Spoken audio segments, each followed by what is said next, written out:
قال هذه يحمل فردة الله على كل نية صالحة إلى حضرة النبي محمد صلى الله عليه وسلم وعلى آله وأزواجه وأولاده وذريته رضوان الله تعالى عليهم أجمعين واحشرنا معهم برحمتك يا أرحم الراحمين. أشهد أن لا إله إلا الله. الفاتحة.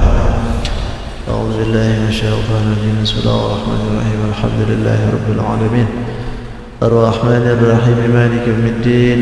إياك نعبد وإياك نستعين اهدنا الصراط المستقيم صراط الذين أنعمت عليهم غير المغضوب عليهم ولا الضالين. رب اغفر لنا ولوالدينا آمين. السلام عليكم ورحمة الله وبركاته. بسم الله الحمد لله والصلاة والسلام على رسول الله سيدنا محمد بن عبد الله وعلى آله وأصحابه ومن تبعه إلى يوم القيامة. اللهم صل وسلم وبارك على هذا النبي الكريم وعلى آله وأصحابه والتابعين لهم أجمعين. أما بعد، فقد قال الله تعالى في كتابه الكريم وهو أصدق القائلين: أعوذ بالله من الشيطان الرجيم وما ينطق عن الهوى إن هو إلا وحي يوحى. وقال النبي صلى الله عليه وسلم: أحبكم إلي أحسنكم أخلاقا. الآية. صدق الله العظيم وصدق رسوله النبي الكريم ونحن على ذلك من الشاهدين والشاكرين والحمد لله رب العالمين. Hadratul mukarramin wal mukarramat, para sepuh, para guru, para alim ulama, para ustaz wa asatidzah, para hujjaj wal hajjah, wabil khusus al mukarramun, pengurus Masjid Al-Alaq beserta jajaran yang ulun hormati dan insyaallah Allah muliakan, dan juga segenap para jamaah Bapak Ibu yang sama-sama hadir pada malam hari ini yang ulun hormati dan insyaallah Allah muliakan. Alhamdulillah, malam ini tanpa ada perencanaan, hakikat Allah Subhanahu wa taala kita bertemu bermuajahah di masjid ini. Perasaan baru kemarin ketemu, sekarang bisa ketemu lagi.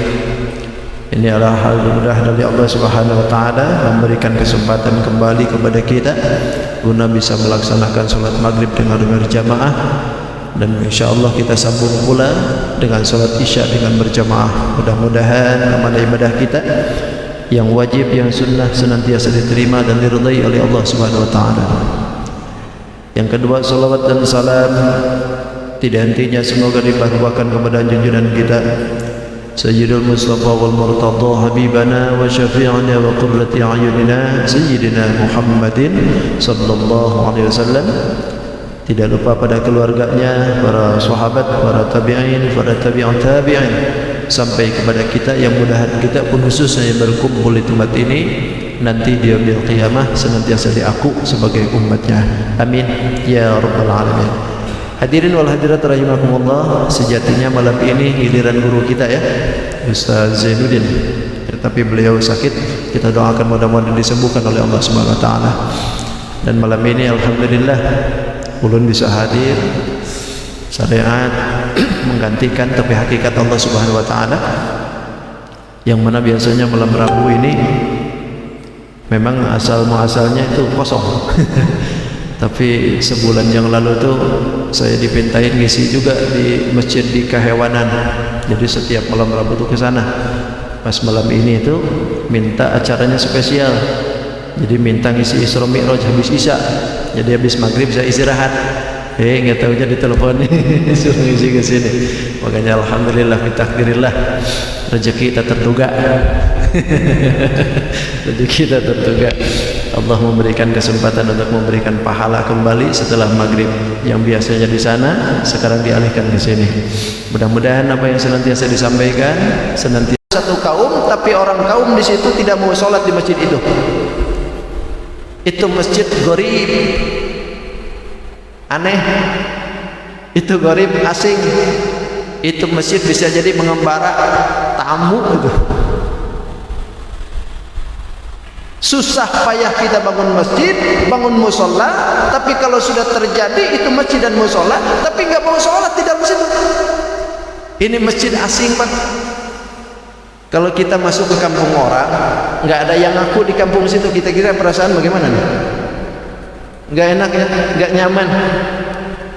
Nggak ada yang mempersilahkan kita duduk, nggak ada yang nanya, mau sebodoh amat kemana-mana, nggak enak. Itulah orang asing. Itu gharib disebutnya itu. Makanya kalau seandainya ada masjid, ada mushola di situ, semampunya, selagi mampu, sebagai kuat, berangkatlah ke situ, penuhi masjid itu. Karena kalau seandainya tidak ada seorang pun yang sholat di dalam mushola atau di dalam masjid itu masjid jadi asing, Pak. Kasihan. Capek-capek kita bangun, harga sedemikian mahalnya, tapi begitu sudah jadi nggak ada ngisi. Kalau masjid sudah jadi nggak ada yang ngisi, tinggal pasang pelang aja lah, dijual, dijual gitu. Atau barangkali disewakan. Musola nggak ada yang ngisi.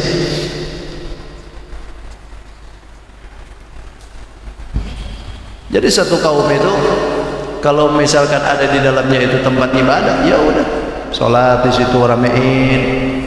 Karena kan masalah seandainya satu kampung itu sholat banyak di masjid, itu menandakan kampung situ imannya kuat. Karena pondasinya dari keimanan itu adalah memakmurkan masjid, kan? Al masjidu ussisa 'ala taqwa. Masjid itu dicanangkan basisnya adalah ketakwaan.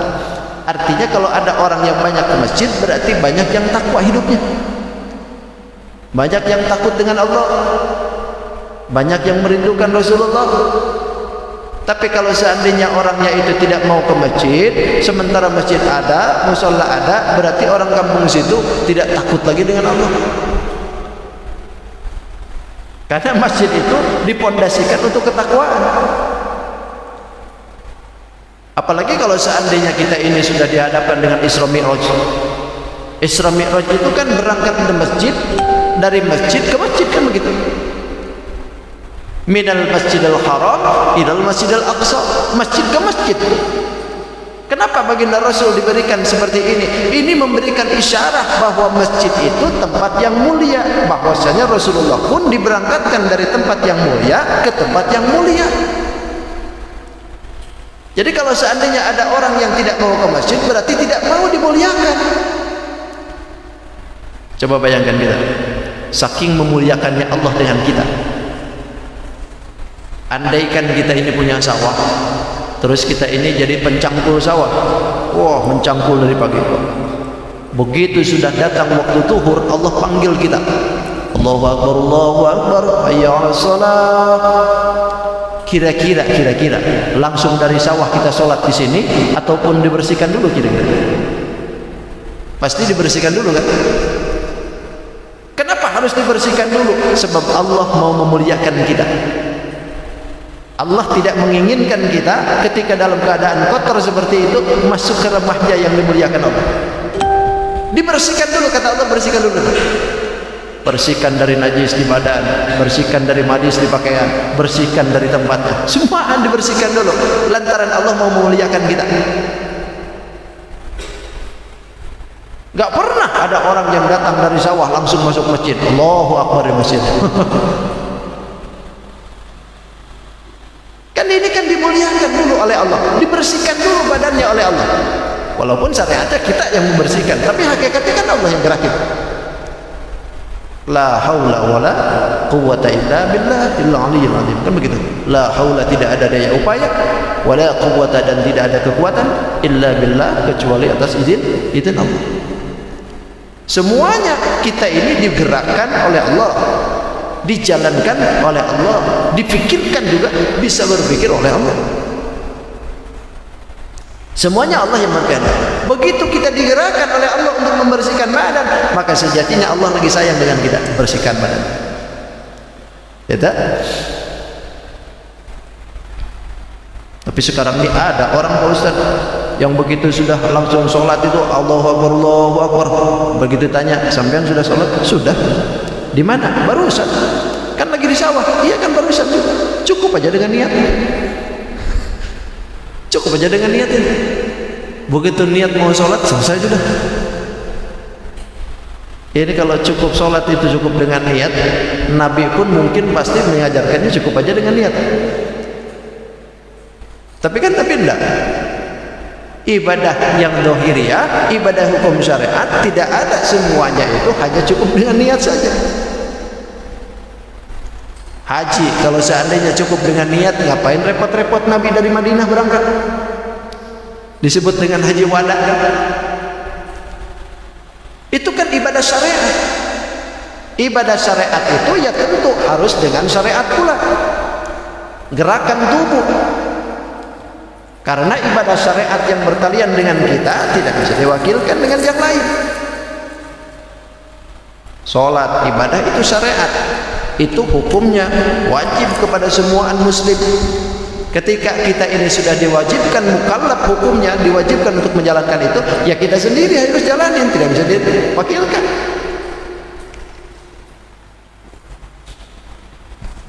Maka itu hukum syariat. Bahkan sholat pun juga Nabi sampai bengkak kan kakinya itu Nabi itu. Sholat malam sampai bengkak. Kalau kita bukan sampai bengkak, sampai gak inget. Kalau kita ini sampai gak inget salat malam. Kalau Nabi sampai bengkak. Itu bagian dari kemuliaan diberikan oleh Allah. Contoh dari masjid ke masjid itu merupakan lambang bagi masjid itu adalah kemuliaan. Maka ketika kita dibangunkan masjid dalam satu tempat, dibangun sarana ibadah di satu tempat, maka kita yang ada di situ haruslah masuk ke dalam tempat itu. Ramein lah, ramein.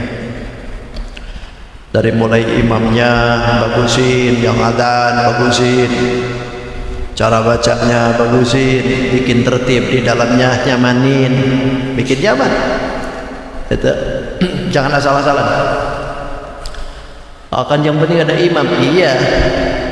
Yang penting ada imam itu, kalau yang penting ada imam berarti imamnya kayak apapun juga jadi itu. Sementara makmum itu punya telinga. Ini yang jadi masalah. Itu siapapun memang bisa jadi imam, tapi ini makmum punya telinga. Hargain telinga makmum. Kalau seandainya makmum nanti tidak bisa khusyuk, siapa yang disalahin? Jadi imam kan? Makanya imam itu menentukan kekhusyuan makmum itu bisa jadi dari imam. Imamnya nyaman, imamnya bagus, itu nanti makmumnya pun enak. Paling tidak dia mikirnya nyaman gitu. Ini lagi sholat imam itu diprotes oleh makmum. Ini imam kok begini amat. Ini lagi sholat mikirin imam gitu. Itu yang adzan juga begitu. Jangan asal-asalan. Memang kalaupun anak kecil yang adzan gak masalah, asal sudah apa itu disebutnya itu tamyiz. Tamyiz itu bisa membedakan kanan kiri, mana depan belakang, makan sendiri, mandi sendiri. Nah itu tamyiz. Akan tetapi kalau yang lebih afdolnya itu sudah dewasa, sudah begitu dewasa, fasih dalam mengucapkan kalimatnya, dan suaranya juga bagus, lantang. Karena adzan ini menyeru. Sahabat itu banyak. Bahkan ada yang menyebutkan para ulama sahabat Nabi itu jumlahannya Nabi yang diturunkan oleh Allah ke bumi. Berarti kalau Nabi yang itu berjumlah berarti 124.000 sahabat itu sebilangan itu.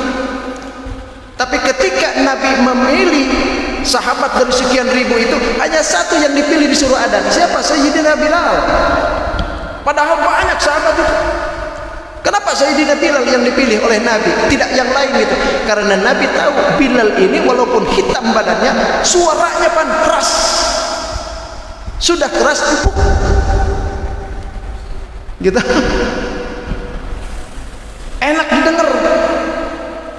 Ini adzan subuh kayak gak jelas lagi ini adzan apa nyeri sakit gigi.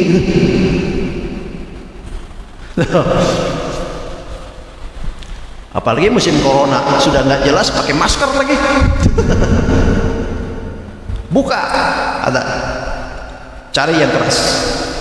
Atau bila perlu saksi dari sekian banyak ini pemuda nih, siapa yang paling bagus suaranya? Ya tak?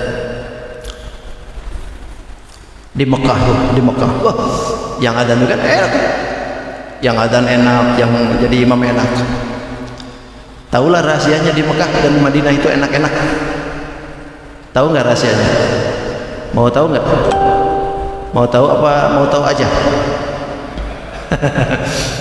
Di Mekah dan Madinah itu adzannya enak, jadi imamnya enak, karena di Mekah yang adzan dan yang jadi imam dibayar.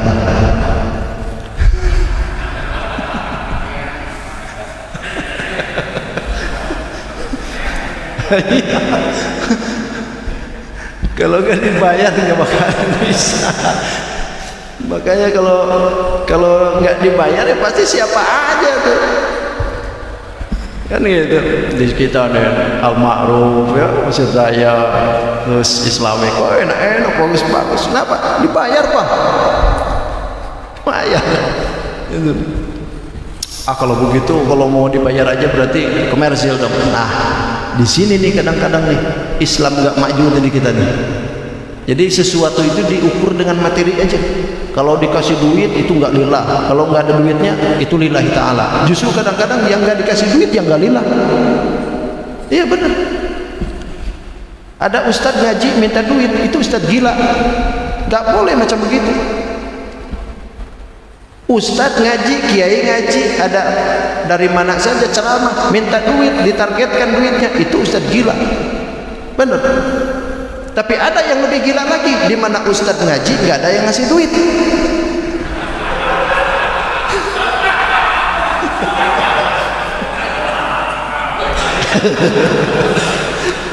Jadi mending gila, mending lebih gila.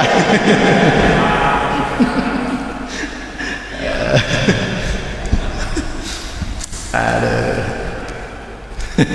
Candaan sore lah gitu, biar nggak ngantuk ngaji. Nggak boleh memang seperti itu, nggak boleh, karena memang nggak bagus seperti itu. Ya, jadi kembali kepada persoalannya. Jadi masjid itu sentralnya ketakwaan. Jadi jadikan masjid itu nyaman. Yang masjid, yang adzan, cari yang bagus, gitu. Yang lantang suaranya, biar kedengaran semua orang. Apalagi sholat subuh. Sholat subuh itu cari yang lantang.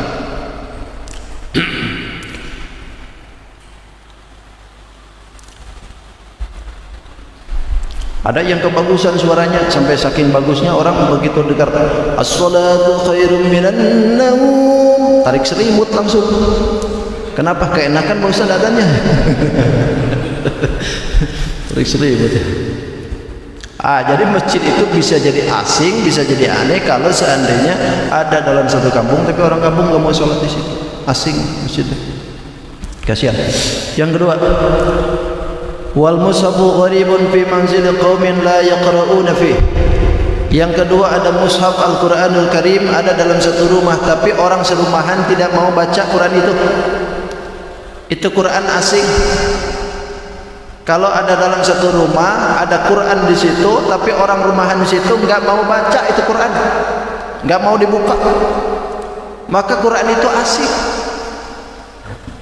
Apalagi kalau orang-orang kaya sekarang itu kadang maaf dari mulai koleksi Quran lama sampai terbaru biasanya punya, dari mulai Quran yang digital sampai yang nggak digital semuaan punya kadang-kadang.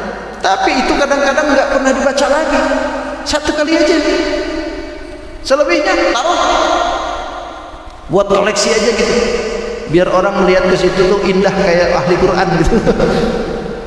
Ini kalau seandainya Quran ada di rumah kita lalu kita tidak mau baca itu Quran tuh aneh, asing. Itu Quran tuh gharib. Hanya jadi tamu saja di situ. Yang terbaik itu ada Quran di rumah kita, kita buka, kita baca.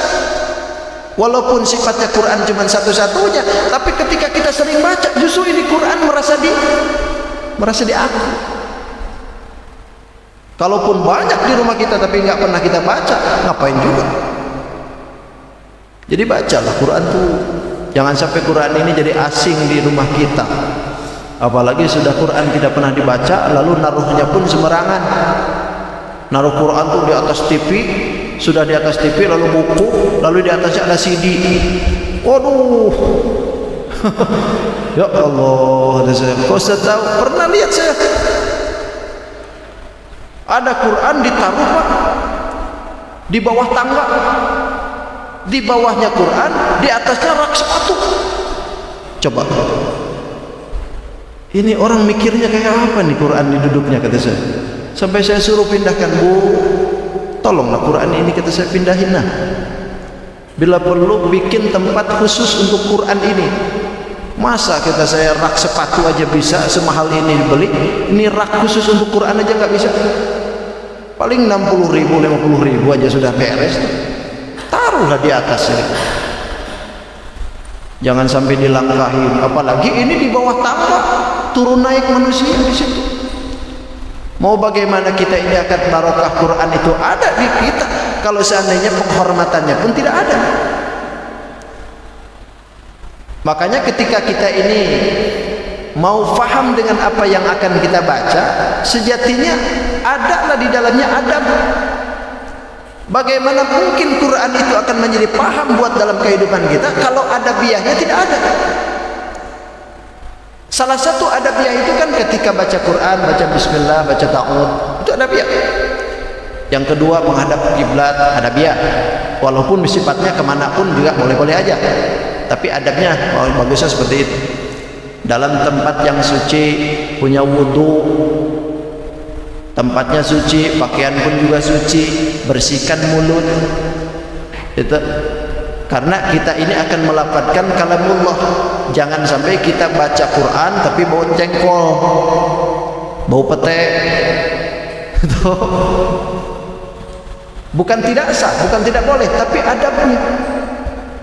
Karena yang akan menjadikan nilai barokah terdapat di dalam Quran itu kalau seandainya kita ini memakai adab. Begitu dipakai dibaca Quran oleh kita, jangan ditaruh di bawah. Adab ya. Ini kadang-kadang habis Quran, sadaqallahul azim, maaf ya, ditaruhnya dilemparin, maaf ya.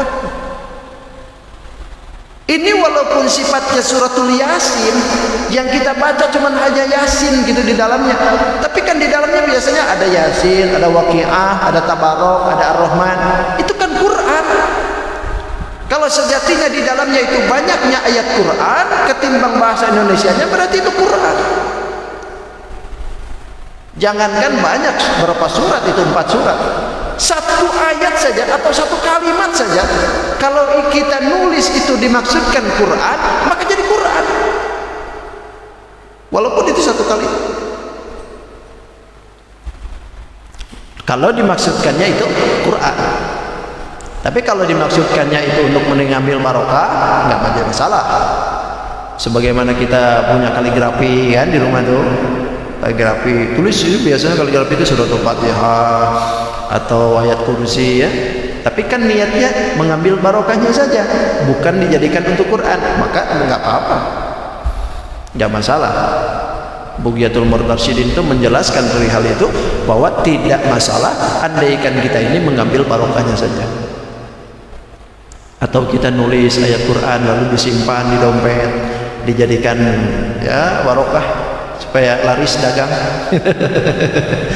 Itu jadikan jimat. Kalau ngambilnya barokah jadi masalah.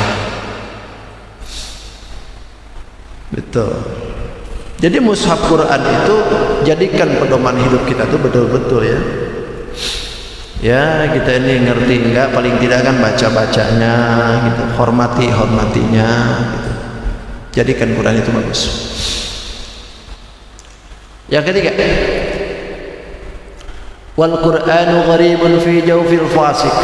Yang ketiga, Al-Quran ini memang dibaca nih, cuman Al-Quran yang dibaca ini akan menjadi asing pula kalau seandainya yang bacanya orang fasik. Orang fasik ini orang yang durhaka, ahli Quran tapi maksiat jalan. Itu ibaratnya apa itu? STMJ. STMJ. Tahu STMJ? Sholat terus maksiat jalan. STMJ.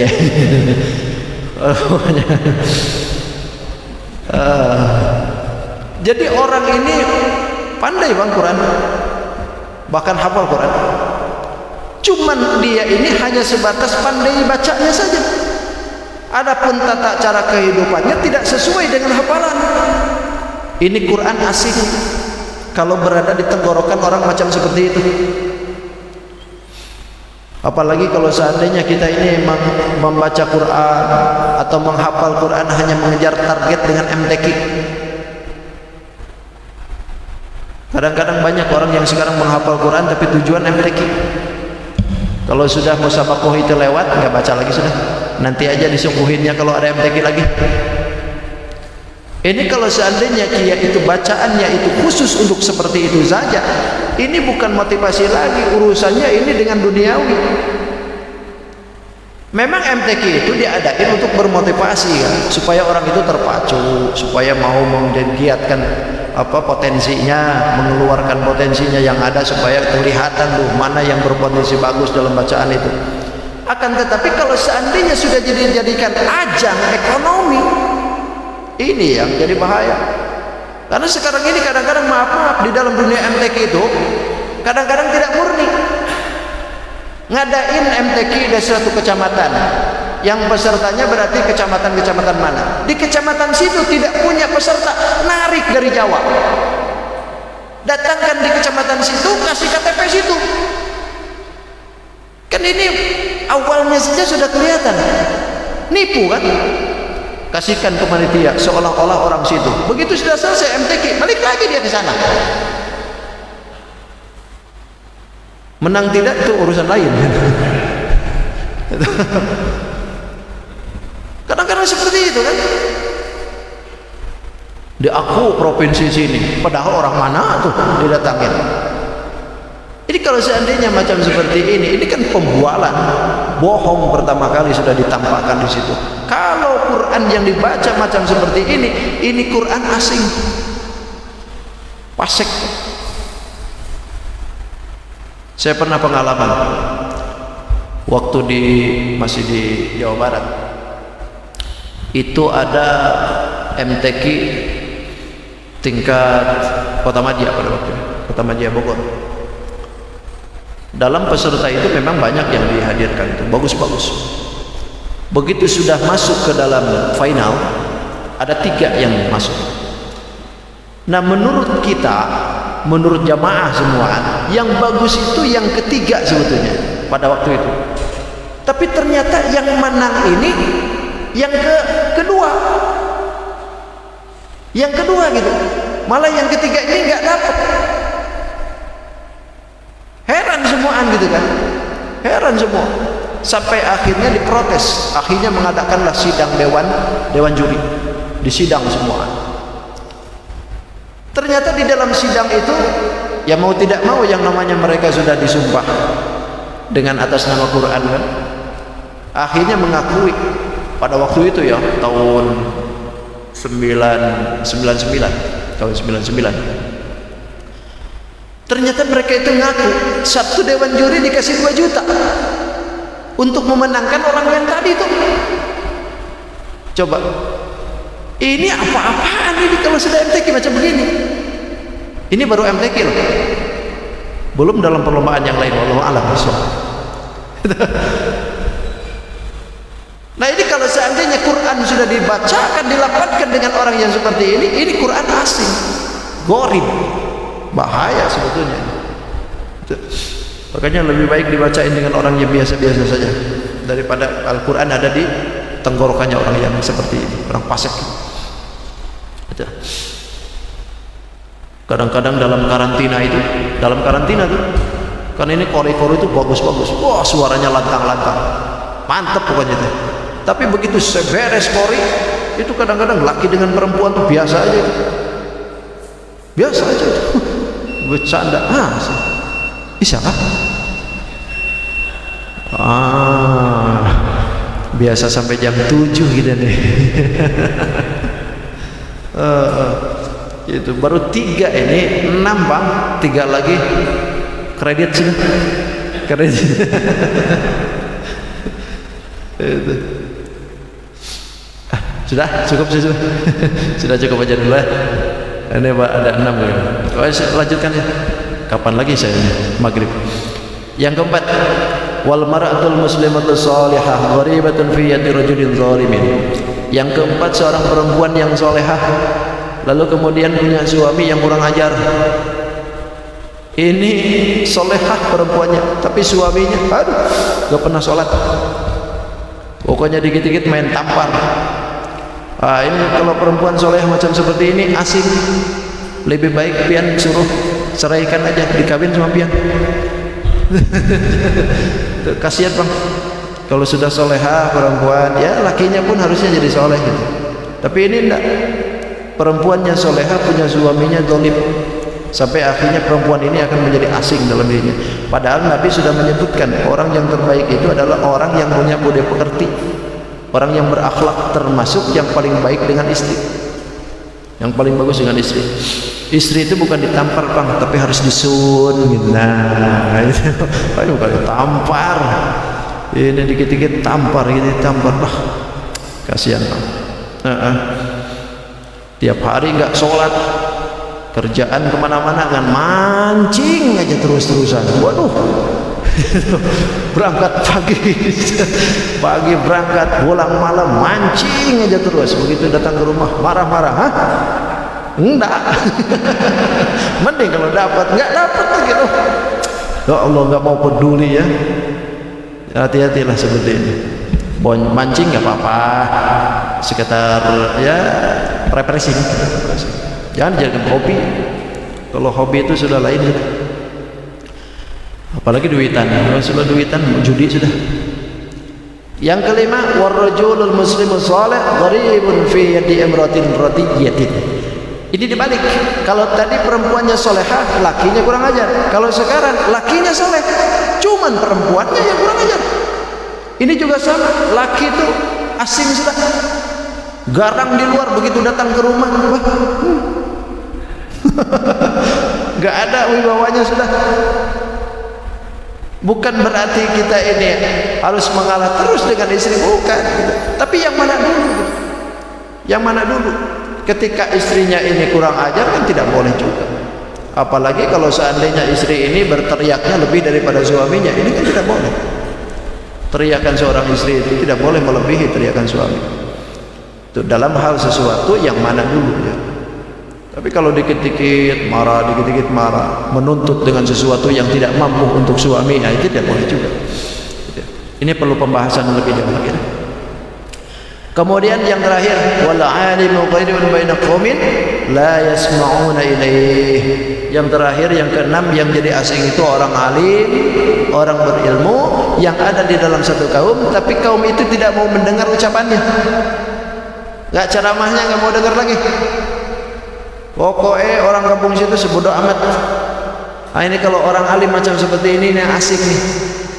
Kalau dari jauh didatangin, dihargainnya pun padahal ngaji cuma 1 jam, dihargain 3 juta, 5 juta, 6 juta, dibayari pokoknya. Apalagi kalau dari luar kota Indonesia, hotelnya, tiketnya didatangkan.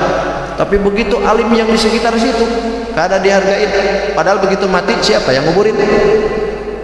Siapa yang nalkini? Siapa yang apa nih? Oh gitu. Jangan begitu ya. Jadi orang alim di sekitaran itu harus dihargai oleh kita. Karena sejatinya bisa jadi orang alim itu berdoanya lebih mustajab daripada kita. Itu memang Bang, kalau ngomongnya mungkin belum nyaman, ngomongnya belum sehebat orang luar sana, tapi barangkali doanya ini, kesolehannya ini yang harus kita lihat. Berkat daripada orang alim ini, mungkin juga kampung kita itu tidak diadab oleh Allah karena ada orang alim ini. Coba andaikan orang alim itu tidak ada di kampung kita, bisa jadi mungkin kita kena adab. Karena berkat orang alim lah adab itu bisa tertahan. Allah tidak akan memandang siapapun. Allah tidak akan menjadikan seseorang apapun itu pangkatnya, enggak bakal menjadikan. Tapi Allah itu akan akan memandang hatinya seseorang. Sedangkan hatinya bersih, hatinya tulus, ikhlas, maka itulah yang dipandang oleh Allah. Dan biasanya yang punya hati seperti itu tuh orang alim. Bukan ulama saja, orang alim itu. Orang alim itu orang ngerti. Orang ngerti dalam masalah hukum. Ketika dia punya hukum, dia itu punya pemikiran, punya gagasan, maka dirinya menjadi bersih. Maka itulah sejatinya orang alim. Nah, kalau ada orang alim di sekitar kita, maka hargai dia, dekati dia, doakan dia supaya sehat selalu ya, karena dialah mungkin menjadi penyebab turunnya rahmat dari Allah Subhanahu wa taala. Dah, cukup sudah. Ini ada 6 hal yang memang diajukan oleh Nabi, disebutkan oleh Nabi bahwa ini akan menjadi asing kalau seandainya terjadi di kampung kita. Mudah-mudahan Allah Subhanahu wa taala selalu memakmurkan kampung kita, memberikan barokah dalam kampung kita, dan menjadikan alim-alimah di kampung kita ini menjadi orang yang senantiasa membawa berkah untuk kita semua. Amin. Amin ya rabbal alamin. Mohon maaf kehilapan dan kekurangan, tidak ada tanggung jawab. Karena ini sudah Isya, insyaallah kita ketemu lagi di lain hari dan kesempatan. Insyaallah saya mau langsung dulu nanti ke kehewanan ya. Mohon maaf kehilapan dan kekurangan, dan Allah yakum isma'in fil masafa wa barakatuh. Assalamualaikum warahmatullahi wabarakatuh. اللهم صل وسلم على سيدنا رسول الله اجمعين. بسم الله الرحمن الرحيم، والصلاة والسلام على أشرف المرسلين سيدنا ومولانا محمد الأمين. اللهم صل على سيدنا محمد وعلى آل سيدنا محمد. اللهم إنا نسألك القوة والاستقامة والاستطاعة والكفاية في الطاعة والعبادة خصوصا في هذا المقام، ونعوذ بك من كل مصيبة وشدة يا أرحم الراحمين. ربنا آتنا في الدنيا حسنة وفي الآخرة حسنة وقنا عذاب النار. بفضل سبحان ربك رب العزة عما يصفون، وسلام على المرسلين والحمد لله رب العالمين. تقبل الله منكم. سبحانك اللهم وبحمدك أشهد أن لا إله إلا أنت أستغفرك وأتوب إليك.